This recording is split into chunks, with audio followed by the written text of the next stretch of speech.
বছরের শেষের দিনটা আমার কেমন গেল, খারাপ বলবো না ভালো বলবো আমি জানি না। যাই হোক, আসসালামু আলাইকুম আমার বন্ধুরা, কেমন আছেন সবাই? সকাল সকাল একদম শুরু করছি আমি। এটা হচ্ছে আমার মঙ্গলবারের ভিডিও, 31শে ডিসেম্বর। তো একদম 2024 সালের শেষের দিন। সকালবেলা আমি আমার মায়ের স্যুপ এবং খিচুড়ি রান্না করছি এবং আজকের এই ভিডিওটা এগুলো দিয়েই শুরু করছি।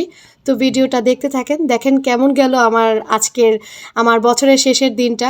খারাপ বলবো না ভালো বলবো আমি নিজেও বুঝতেছি না, আপনারাই বলে যাবেন আমার কেমন গেল।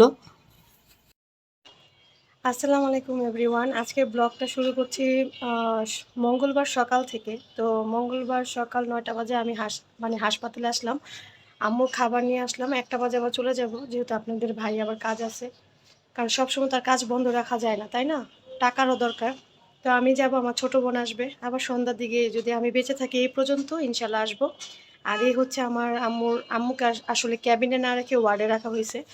তো আম্মু যেখানে আছে, আম্মুকে তো দেখাবো না। আলহামদুলিল্লাহ এখন আম্মু একটু ঘুমাচ্ছে, তাই আমি একটু ভিডিও করতে পারলাম। আম্মু দেখে আমাকে বুঝাইতেছে যে আজকে কি হয়েছে একটা মজার কাহিনী বলি। আম্মুর যে পাটার মধ্যে বোধ কম, সেই পাটার মধ্যে আমি কি করলাম, একটু মালিশ করতেছিলাম। আম্মু একটু পরে না আম্মুর কাছাকাছি হাতটা আমার গেছে, হাতটা ধইরা আম্মুর পায়ের মধ্যে যে পাটা নড়াচড়া করায় সেই পাটা ধরাইছে। মানে বুঝাইতেছে আমাকে যে তুই যেন, মানে আমি আরেকটা ওই পাটাও মেসেজ করে দিই। আলহামদুলিল্লাহ দিছে, এখন একটু ঘুমাইছে। এই তো আম্মুর এটা তো একটা ওয়ার্ডের মধ্যে যেরকম একটা কেবিন, এই যে সবার একটা আলাদা আলাদা সেপারেশন পর্দাও আছে। এটা একদম ক্লিন একটা হসপিটাল। যেদিন যাব ইনশাল্লাহ আমি বলে যাব যে হসপিটালটার নামও বলে যাব, ঠিক আছে? এখন বলবো না, যখন রিলিজ হবে ইনশাল্লাহ আমি বলে যাব। হসপিটালটা মাশাল্লাহ এত ভালো, নতুন এবং একদম পরিষ্কার। নার্সের ব্যবহার খুব ভালো, আয়াবুয়াদের ব্যবহার খুবই ভালো। আর এখানে আমি ব্যাক ক্যামেরায় দেখাচ্ছি না, এভাবে থাকে তো ওই সব কিছু রাখা যাবে। তো ওয়ার্ডের সব এরকম পর্দা দেওয়া, মার্শাল্লাহ খুবই ক্লিন। গরমকালে এসি পাওয়া যাবে সব কিছু। আর এভাবে ফ্যানের ব্যবস্থাও আছে। আর এই হচ্ছে বাথরুম, একটা ওয়ার্ডের মধ্যে এভাবে থাকে, অনেক ক্লিন। আর এই হচ্ছে আমার মা আর কি ওটার ভিতরে, তো আমরা এটাই নেওয়া হয়েছে। তো এইভাবে সব রাখা যায়। তো এই, আর আম্মুকে দেখাবো না, কারণ আম্মু না ছবি দিতে এবং ভিডিও দিতে যখন কথা বলতো তখন বলছিল দিতে না, তো আমি আর এখন দেই না। এই তো আমার মায়ের জন্য দোয়া করবেন। আজকে সারাদিন কি করব তখন আর কি, যখন দেখবেন আর কি আজকে সারাদিন আমি কি করি সেটাই থাকছে আজকের ভিডিওতে। আর আমার মায়ের হাসপাতালটাও দেখিয়ে দিলাম, কিন্তু ভালো মতো দেখিয়ে দেবে ইনশাল্লাহ বুধবার, না যখন রিলিজ হবে ইনশাল্লাহ তখন। দোয়া করবেন। এই তো এখন রওনা দিয়ে দিচ্ছি। আমার ছোট বোনটা এসে পড়েছে।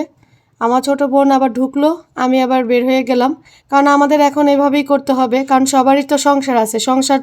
সংসারও তো আবার মানে একবারে মানে ছেড়ে দিয়ে বলে না যে হাল ছেড়ে দিয়ে একবারে সব কিছু করা যাবে না, সব দিক দিয়ে দেখতে হবে। কারণ প্রতিটা ঘরে ছোট ছোট বাচ্চা আছে। আমার ছোট বোনের একটা ছোট বাবু আছে 3 বছরের। আমার ঘরে একটা 3 বছরের এবং একটা 8 বছরের বাচ্চা আছে।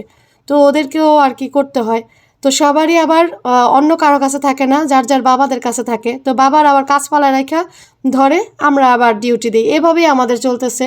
জানি না কতদিন এভাবে করতে হবে। সব দিকে সামলিয়ে যেন সব কিছু ঠিক রাখতে পারি, এটাই আর কি। ঘরে এসে আর কি দেখলাম আপনাদের ভাই আবার ভাতটা রান্না করে রাখছে, কারণ আমি তো 2 ধরনের তরকারি রান্না করে গেছি। এই যে বেগুন আলু এবং চিংড়ি মাছের তরকারি রান্না করে গেছিলাম, আর হচ্ছে বাঁধাকপি ডিম দিয়ে ভাজি করে গেছিলাম, সেটা আর কি ফ্রিজে রাখা ছিল, সেটাও আবার গরম করে রাখছে।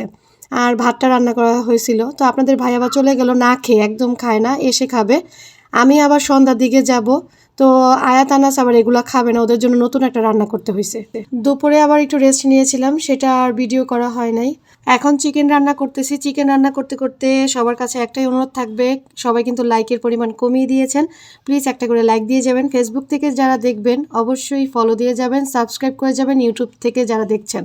আর একটা কথা বলি আপনাদের সকলের কাছেই, সেটা হচ্ছে আমি কিন্তু এখন নিয়ম মাফিক ভিডিও দিতে পারছি না। আগে তো দিতাম শনি সোম বুধ ইউটিউবে, তো শনি সোম বুধ দিতাম 9টার দিকে। এখন কিন্তু যখনই সময় পাচ্ছি দিচ্ছি। এই তো আমি আবার এসে পড়লাম, এসে আর কি এখন আপনাদের মাঝে বিদায় নিয়ে নিব। তো আমার 31শে ডিসেম্বর 2024 সালের দিনটা কেমন গেল, আসলে বছরের শেষের দিনটা আমার ভালো বলবো না খারাপ বলবো আমি জানি না, বলে যাবেন আমার দিনটা কেমন গেল। সবাইকে নতুন বছরের শুভেচ্ছা। 2025 সালটা যেন সবার ভালো যায়, তাই আবারও বলছি নতুন বছরে সবাইকে শুভেচ্ছা। ভালোভাবে সবার দিনগুলো যাক, এটাই কামনা রইলো, এটাই দোয়া রইলো। আল্লাহ হাফেজ।